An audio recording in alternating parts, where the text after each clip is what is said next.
Hello student, welcome to the geography classes of class 11। तो शुरू करते हैं हमारी आज की क्लास। फर्स्ट बुक जो है उसका 7 चैप्टर आज हम कंप्लीट कर लेते हैं, लैंडफॉर्म एंड देयर इवोल्यूशन। ये काफ़ी हद तक हमारा कंप्लीट हो गया और आज लास्ट वीडियो है इस चैप्टर का। ठीक है, तो अब तक हमने स्टडी किया था कि जो रनिंग वाटर है, मतलब इट मीन्स रिवर, ठीक है, जो रनिंग वाटर है, ग्राउंड वाटर है, इससे लैंडफॉर्म कैसे बन रहे थे, इनकी जो स्ट्रक्चर्स थी, वो लैंडफॉर्म की जो स्ट्रक्चर थी वो कैसे निकल के आ रही थी। और हमने ग्लेशियर्स को स्टडी किया, जो ग्लेशियर के जो लैंडफॉर्म हैं वो कैसे बन रहे थे। ओके, किसके ऊपर? Depend on erosion and depositional activity. ठीक है, अपरदन है निक्षेपण। इन एक्टिविटीज़ के थ्रू जो लैंडफॉर्म जो बन रहे थे, जो स्ट्रक्चर जो बन रही थी, वो क्या हुआ, हमने स्टडीज़ को कर लिया। ओके, तो अब हम स्टार्ट करते हैं। आज जो लास्ट हमारा टॉपिक है वो है वेव एंड करंट। आज हमको स्टडी करना है wave and current. It means जो तरंग और धाराएं हैं उसके जो लैंडफॉर्म बनते हैं, तरंग एवं धाराएं। अब तक हमने रनिंग वाटर को स्टडी किया और ग्राउंड वाटर को स्टडी किया।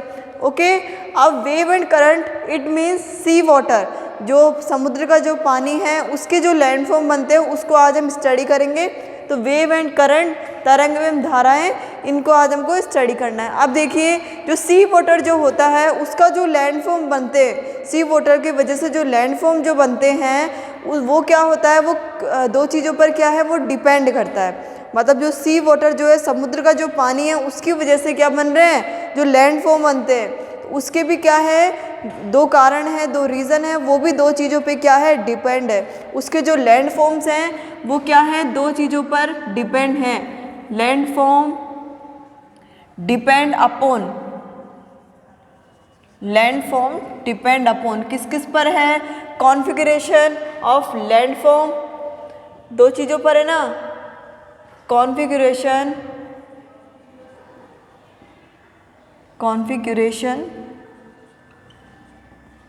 of land sea, okay, and then emerging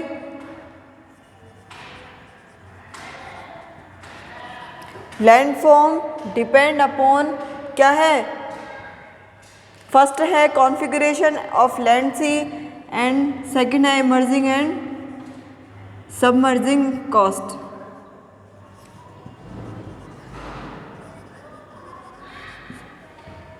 जो सी वाटर जो है, सी वाटर का जो लैंडफॉर्म बनते हैं, सी वाटर की वजह से जो लैंडफॉर्म बनते हैं, वो लैंडफॉर्म दो चीज़ों पर क्या होते हैं, डिपेंड होते हैं। कौन कौन सा? Configuration of land sea and second है इमर्जिंग या सबमरीन, सबमर्जिंग भी बोल सकते हो आप, सबमरीन बोल दो।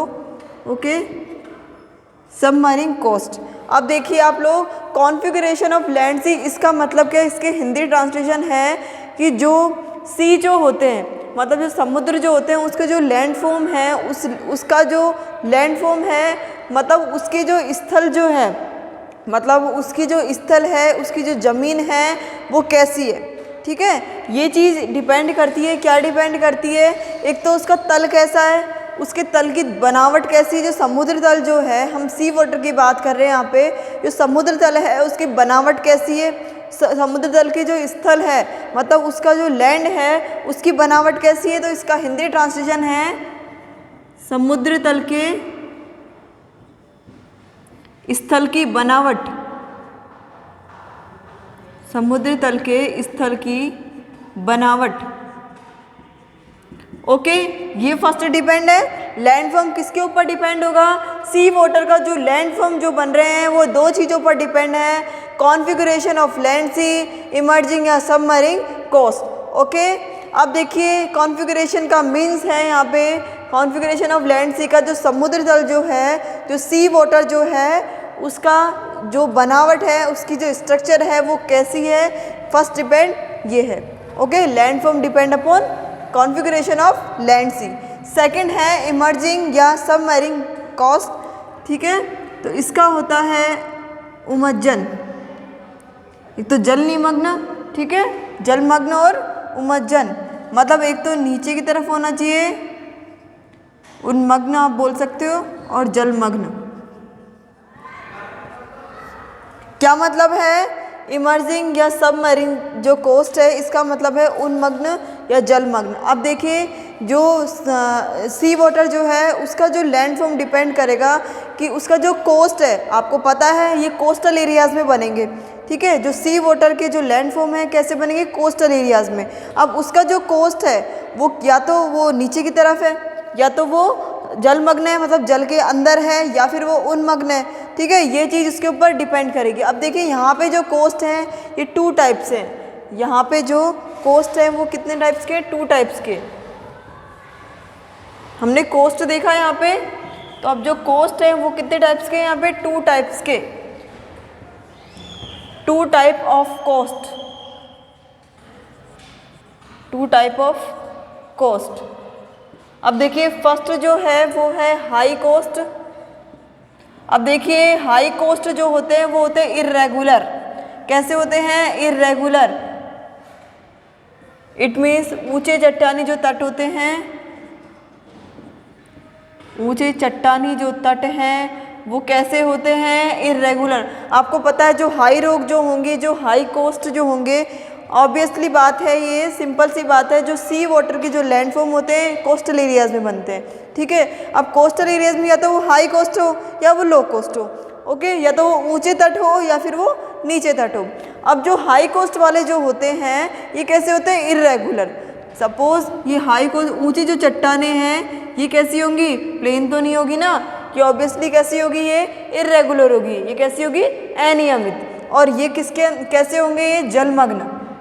कैसे होते हैं ये? जलमग्न, ऊंचे चट्टानी तट। एंड देन सेकंड है लो कोस्ट। लो कोस्ट के जो स्लोप होते हैं वो कैसे होते हैं? जेंटल स्लोप के होते हैं। जो स्लोप हैं वो कैसे होते हैं? जेंटल होते हैं। ये आपको पता है कैसा होते हैं? ये जो लो कोस्ट हैं ये तो होते हैं स्मूथ, और ये होते हैं इर्रेगुलर। इसका हिंदी ट्रांसलेशन है निम्न अवसादी तट। निम्न अवसादी तट। Okay, that is clear. इतना हमने क्लियर किया कि जो वेव है, जो वेव या करंट जो सी वाटर है उसके जो लैंडफॉर्म बनते हैं वो लैंडफॉर्म 2 चीज़ों पे डिपेंड करते हैं। एक तो उसकी बनावट कैसी है, ओके, उसकी बनावट कैसी है, एंड देन सेकंड वो नीचे है तल के या तल के ऊपर है, या वो जल के अंदर है या बाहर है, ठीक है। एंड देन जो कोस्ट जो होते हैं, सेकंड जो पार्ट है, जो कोस्ट होते हैं वो हमारे 2 टाइप्स के होते हैं। हाई कोस्ट इट मीन्स ऊंचे चट्टानी जो तट होते हैं, जो चट्टानें जो ऊंची ऊंची जो होती हैं वो है एक तो जो जलमग्न होते हैं। एंड देन लो कोस्ट, इनके जो स्लोप हैं वो कैसे होते हैं? जेंटल होते हैं, और इसका हिंदी ट्रांसलेशन है निम्न अवसादी तट। अब सबसे पहले देखिए जो हाई कोस्ट, जो हाई रॉक जो कोस्ट होती हैं उनके बारे में, उनकी स्ट्रक्चर। ये तो ऑब्वियसली जो लो कोस्ट है ये तो इनके तो स्लोप हैं वो जेंटल होते हैं, तो हम किसको स्टडी करेंगे? सिर्फ हाई रॉक कोस्ट को, हाई रॉक कोस्ट। अब देखिए हाई रॉक कोस्ट। अब ये जो हाई रॉक जो कोस्ट है ये कैसे होते हैं? अभी बताया मैंने इर्रेगुलर। ये कैसे होते हैं? इर्रेगुलर कोस्ट लाइन होती है। कोस्टल एरियाज में तो होते हैं ये, तो कोस्टल एरिया इनकी जो कोस्ट लाइन है वो कैसी होती है? इंडेंटेड। कैसी होती है? अनियमित, इंडेंटेड। इंडेंटेड कोस्ट लाइन होती है इनकी। इंडेंटेड का हिंदी ट्रांसलेशन है अनियमित। अब देखिए उसके बाद जो इनमें मेन एक्टिविटी जो होती है वो कौन सी होती है? इरोजन। सबसे ज़्यादा इनके अंदर क्या होता है? अपर्दन। अपर्दन की एक्टिविटी सबसे ज़्यादा होती है इनमें। जो हाई रॉक जो कोस्ट है इनमें सबसे ज़्यादा किसकी एक्टिविटी होती है? इरोजन की। उसके बाद देखिए अब आपको पता है ये कैसे है? स्थल भाग है। जो स्थल भाग जो इनका होगा, इट मीन्स ये वाला जो पार्ट होगा ये किस में होगा? वाटर में। और ये वाला खड़ा, ऐसा ही कुछ होगा। सपोज ये वाली जो रॉक है, जो हाई रॉक जो है ये तो ऊंचा रहेगा, और इसका जो स्थल वाला पार्ट है किस में रहेगा? जल में। इट मीन्स ये कैसे होते हैं? जलमग्न। अभी मैंने बताया था ना जो हाई कोस्ट जो होते हैं वो कैसे होते हैं? जलमग्न होते हैं। और इनकी जो एक्टिविटी, जो मेन एक्टिविटी इनमें होती है कौन सी होती है? इरोजन। और एक ऐसी कोस्ट लाइन होती है एडेंटेड। उसके बाद देखिए इसके जो अलग अलग स्ट्रक्चर जो बनती है, हाई रॉक की जो अलग अलग स्ट्रक्चर आती हैं, अलग अलग जो इसके फीचर्स हैं उनको स्टडी करते हैं। सबसे पहले आता है हमारे पास क्लिफ। हाई रॉक कोस्ट के बारे में हम बात कर रहे हैं। हाई रॉक कोस्ट की फर्स्ट जो फीचर आता है, फर्स्ट जो स्ट्रक्चर जो आती है, जो फर्स्ट जो लैंडफॉर्म जो है वो कैसा लैंडफॉर्म बनता है, क्लिफ। अब क्लिफ देखिए कैसा होता है, क्लिफ। क्लिफ का हिंदी ट्रांसलेशन होता है पार्श्व भृगु। अब देखिए ये कैसा होता है, खड़ा समुद्र तट होता है ये।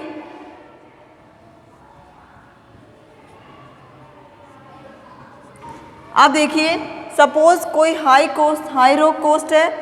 अब यहाँ पर क्या हो रहा है, बार बार क्या हो रही है, लहरें यहाँ पे आ रही है, पानी की लहरें, समुद्र की जो लहरें हैं वो यहाँ पे बार बार टकरा रही है। मतलब कुछ इस तरीके से क्या हो रही है, वो टकरा रही है। तो एक बीइंग टाइम के बाद क्या होगा, ये वाला जो एरिया है ये अट जाएगा और कैसा हो जाएगा, कुछ इस तरीके से। ये प्रेशर की वजह से क्या हो जाएगा, सीधा खड़ा हो जाएगा, खड़ा समुद्र तट हो जाएगा। तो इसे क्या बोलते हैं हम, क्लिफ। उसके बाद सेकंड देखिए, सेकंड है कोस्टल केव्स। कोस्टल केव्स इसका हिंदी ट्रांसलेशन है तटीय कंदरा।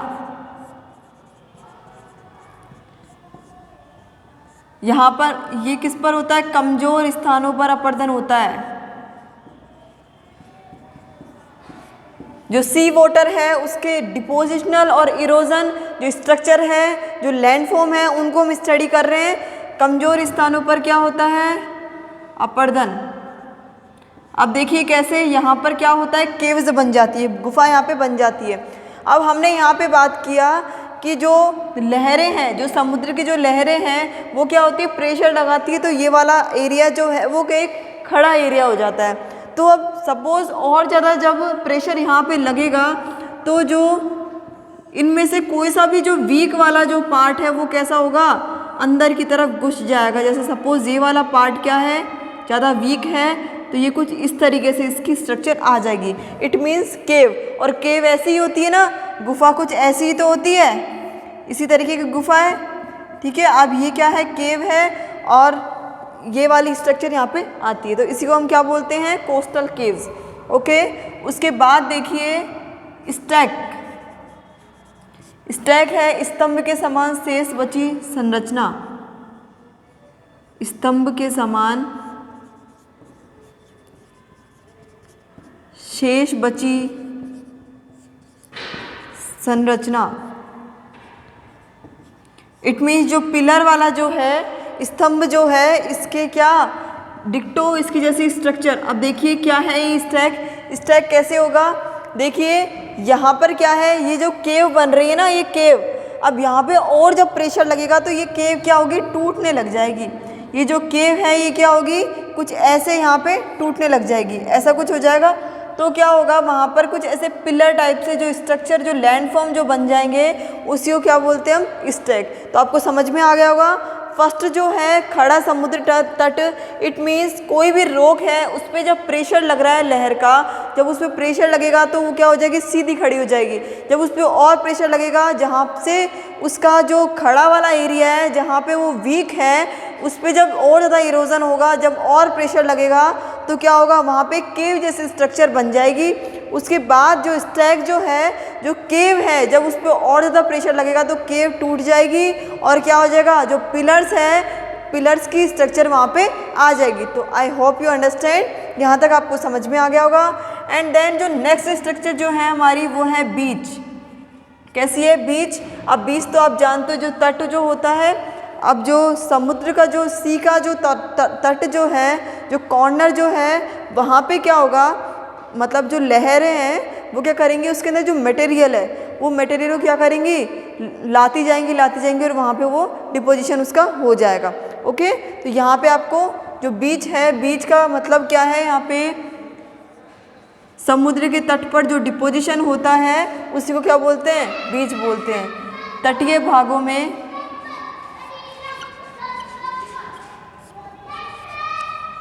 अस्थायी जमाव से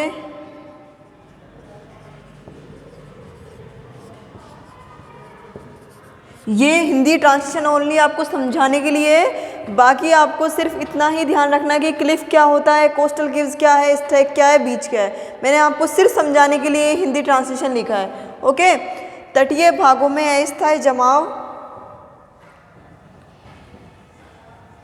के कारण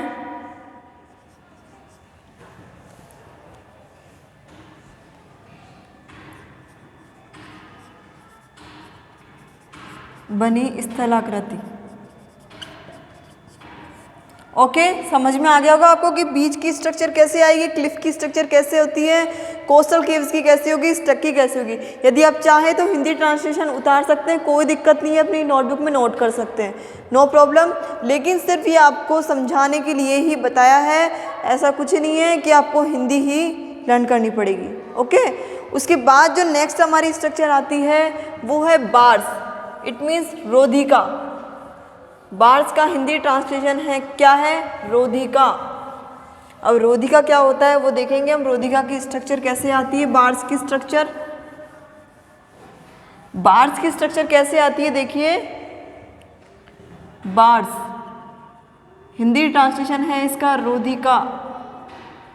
अब देखिए, तरंग व धाराओं के द्वारा निक्षेपण, निक्षेपण का इंग्लिश से जानते होगे डिपोजिशन, के कारण निर्मित।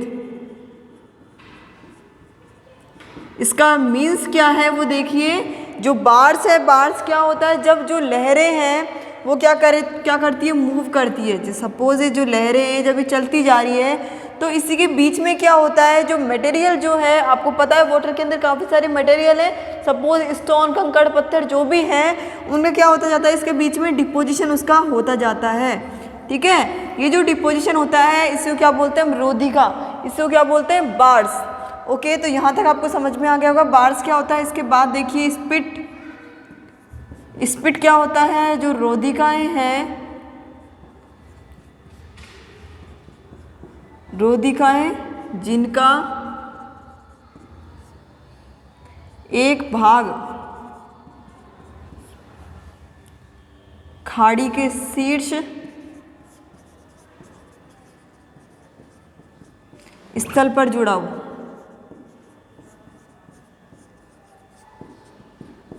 अब देखिए ये क्या है, बार्स है।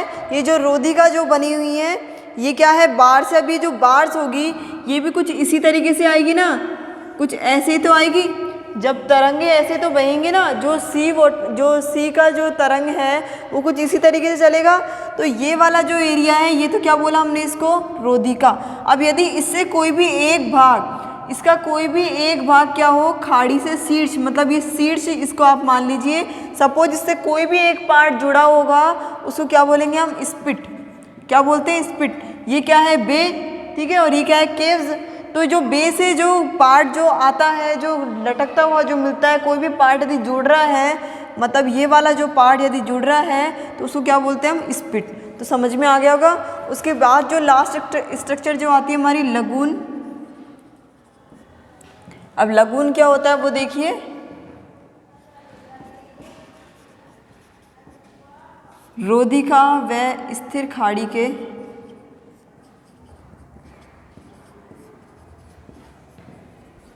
खाड़ी के मुख पर निर्मित होकर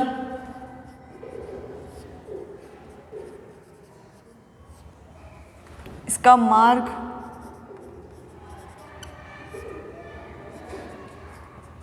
अवरुद्ध कर देता है। अब देखिए क्या होता है लगून।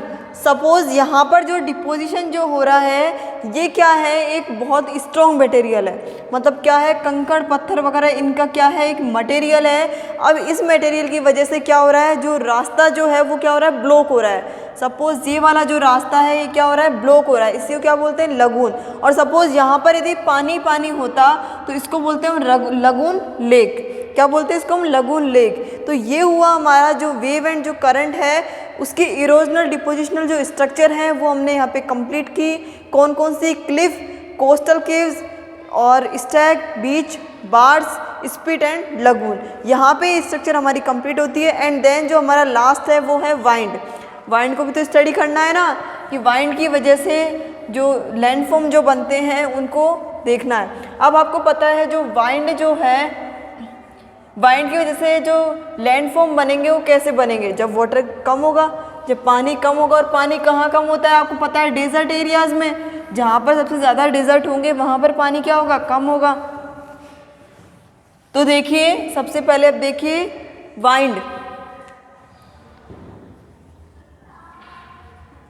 अब जो वाइंड है यहाँ पे देखिए, अभी जो वाइंड है यहाँ पे आपको पता है कोई भी जैसे पेड़ यदि हम उगाएं तो पेड़ जो पौधा है, प्लांट यदि हमने ग्रो किया तो वो क्या करेगा, जो प्लांट की जो जड़ है, प्लांट की जो रूट्स हैं वो क्या करेंगी, उस मिट्टी को पकड़ के रखेंगी।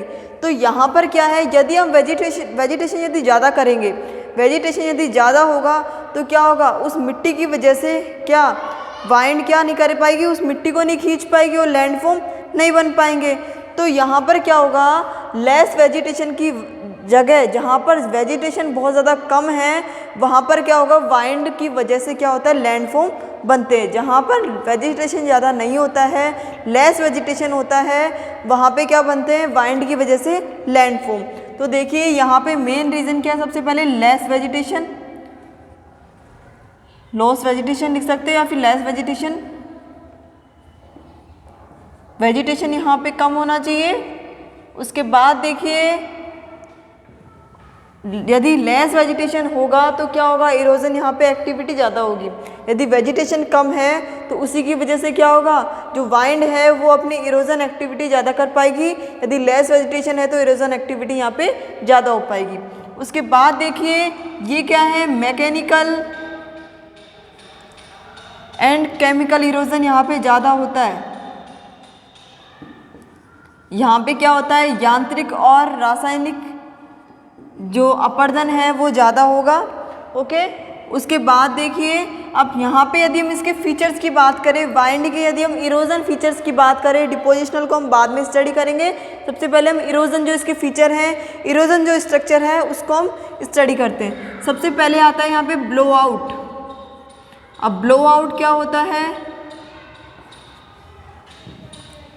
ब्लो आउट होगा अर्ध शुष्क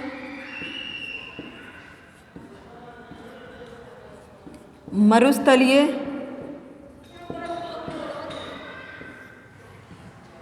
क्षेत्रों में धरातल की रेत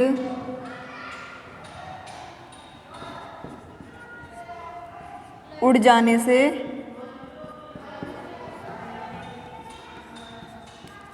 छोटे छोटे गर्त बन जाते हैं। अब देखिए ब्लो आउट क्या है, आपको पता है जब वाइंड जब ज़्यादा चलेगी, जब हवा कुछ ज़्यादा चलेगी तो हवा के प्रेशर से क्या होगा, जो मिट्टी जो है वो क्या होगी, बहती चले जाएगी। जब मिट्टी जब उड़ेगी तो वहाँ पे क्या बन जाएंगे, गड्ढे बन जाएंगे। तो क्या है, अर्धशुष्क मरुस्थलीय क्षेत्रों में धरातल की रेत उड़ जाने से छोटे छोटे गर्त बन जाते हैं, मतलब वहाँ पे गड्ढे बन जाते हैं। उसी को क्या बोलते हैं हम, blow out. And then second जो है वो है प्लाया। क्या है, प्लाया। अब देखिए प्लाया क्या है, अस्थायी झीलें। अब आपको पता है ऐसा तो नहीं है कि डेजर्ट एरिया बिल्कुल ड्राई होता है, वहाँ पे रेनफॉल होता है और हैवी रेनफॉल वहाँ पे होता है। जब हैवी रेनफॉल वहाँ पे होगा तो क्या होगा, जो गड्ढे जो ऑब्वियसली ऑलरेडी जो बने हुए हैं उनमें पानी भर जाएगा, ऐसा ही कुछ होगा। अब वो पानी जो भरा है वो तो ऐसा तो है नहीं कि वो परमानेंट वाटर, वहाँ पे हम कह सकते हैं परमानेंट लेक हम उसको बोल सकते हैं। वो क्या होती है, अस्थायी लेक होती है, मतलब परमानेंट झीलें नहीं होती है। वो वहाँ पर क्या हो जाता है, परमानेंट झीलें नहीं बनती है, अस्थायी झीलें वहाँ पे बन जाती है। अब देखिए आपको पता है जब जो वाटर है, अस्थायी झील हम ऑलरेडी पहले से अस्थायी झील बोल रहे हैं, तो जब वेपर टेम्परेचर बढ़ने की वजह से जब जो पानी है वो तो वेपर बन के उड़ जाएगा, लेकिन जो उसके अंदर जो साल्ट है वो नीचे जम जाएगा। तो मतलब क्या था, जो वाटर है उसके अंदर ऑब्वियसली साल्ट मिला हुआ है, तो इसी को हम क्या बोलते हैं, जो खारा जल जो है वहाँ का उसको बोलते हैं हम सैलिनास। क्या बोलते हैं हम उसको, सैलिनास। किसको बोलते हैं हम, खारा जो जल है उसका, वो वाला जो पानी है स्थायी झील वाला, उसको क्या बोलेंगे हम? सैलिनास, मतलब खारा जल।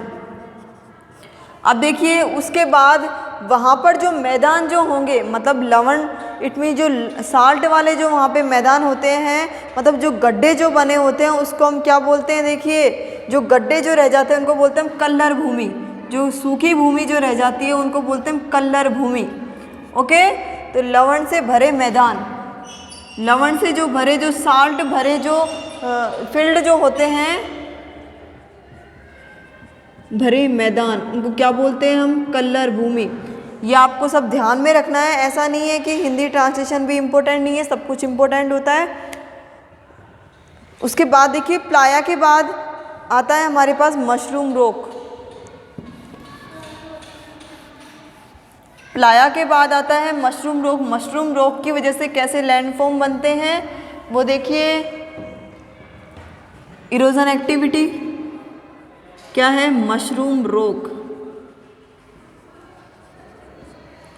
अब देखिए यहाँ पे क्या होता है, सपोज कोई भी रॉक है, ठीक है, कोई भी रॉक है, तो रॉक पे जब बार बार वाइंड की वजह से जब प्रेशर लगता जाता है, सपोज यहाँ से प्रेशर लग रहा है, तो इसका जो प्रेशर लगने की वजह से क्या होता है, जो नीचे वाला जो पार्ट होता है ये तो कैसा हो जाता है? सिकुड़ जाता है। ठीक है, ये क्या हो जाता है? सिकुड़ जाता है, और मशरूम टाइप क्या हो जाती है? रॉक बन जाती है। मशरूम की जैसी है, छत्रक या गारा, इसका हिंदी ट्रांसलेशन छत्रक या गारा टाइप की मतलब स्ट्रक्चर वहाँ पे बन जाती है। ओके, मशरूम रॉक वहाँ पे बन जाती है। हवा के प्रेशर की वजह से, वाइंड की वजह से क्या हो रहा है? वहाँ पे इरोजन हो रहा है, और इरोड होने की वजह से ये वाला जो एरिया है वो अंदर घुसता जा रहा है। ओके, प्रेशर लगने की वजह से ये वाला एरिया दबता जा रहा है और मशरूम रॉक यहाँ पे बन जाती है। उसके बाद देखिए लास्ट जो इरोजन एक्टिविटी है वो है इंसेलबर्ग। इरोजन जो स्ट्रक्चर है वो है इंसेलबर्ग। अब ये इंसेलबर्ग क्या होता है? चट्टानी भाग के जो कूट जो छट हो जाते हैं, मतलब जो उसके फूट फूट जो हो जाती है, फूट छटकर, फट छटकर,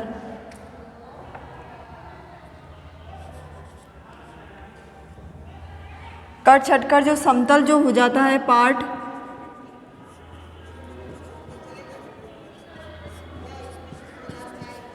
ओके, कड़े चट्टान टीले के रूप में उभरे रहते हैं।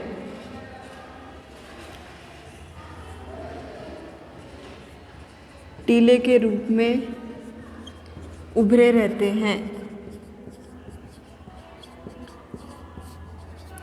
अब देखिए क्या है ये इंसेलबर्ग, आपको ध्यान देना है, यहाँ पे समझना है इस चीज़ को। चट्टानी भाग के जो कट छटकर जो समतल हो जाते हैं, मतलब जो चट्टानी भाग जो होता है, सपोज ये रॉक है, अब ये वाइंड की वजह से जब इसमें कटाव जो होगा ये क्या होगा? समतल यहाँ पे हो जाता है। ठीक है, ये और समतल जब हो जाता है तो धीरे धीरे धीरे धीरे इस पे जमाव होगा, डिपोजिशन इस पे होगा, और क्या हो जाता है? टीले बन जाते हैं।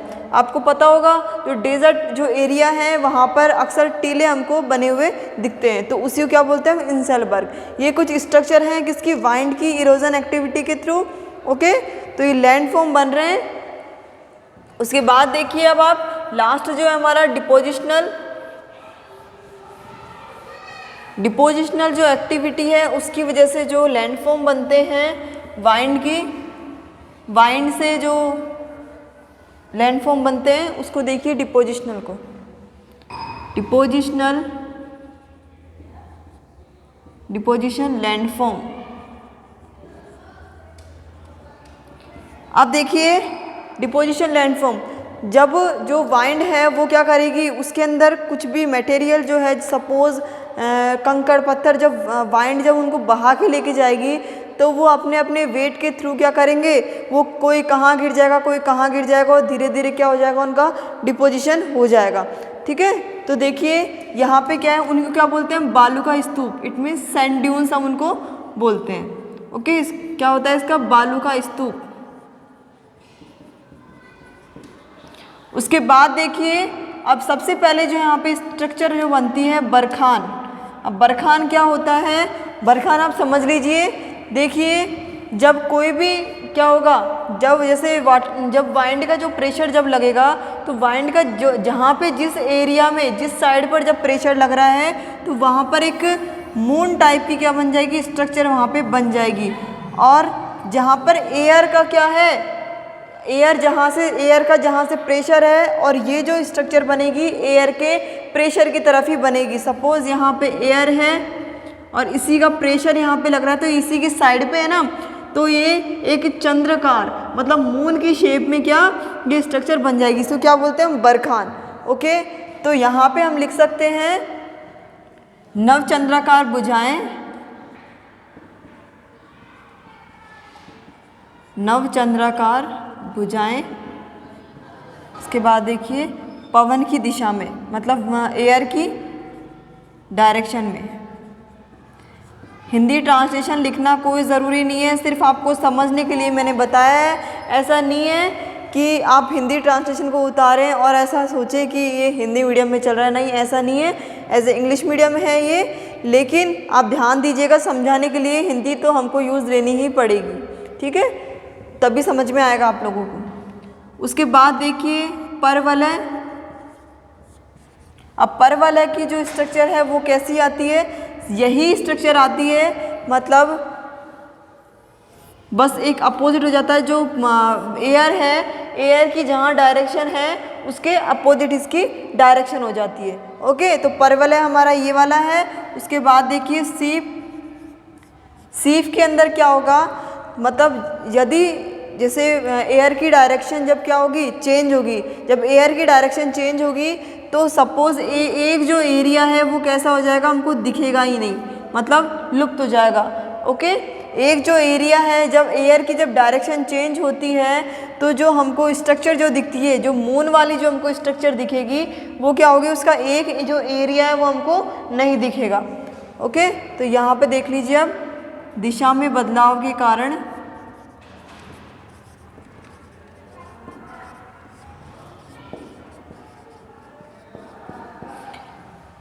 एक ही भुजा।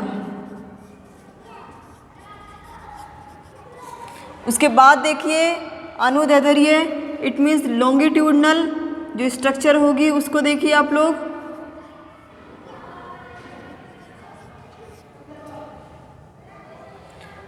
यहाँ पे क्या होगा, जो एयर की जो डायरेक्शन है वो स्थिर रहेगी, मतलब स्थायी वहाँ पे रहेगी। जैसे कंटिन्यूसली कहीं पर क्या चल रही है, हवा चल रही है, तो जब कंटिन्यूसली जब यहाँ पे हवा चलेगी तो क्या होगा, किस तरीके की बनेगी, जो डायरेक्शन जो है, जो रेत के जो टीले जो बनते हैं वो कुछ इस तरीके के यहाँ पे बन जाएंगे, मतलब कुछ ऐसे ही बन जाएंगे।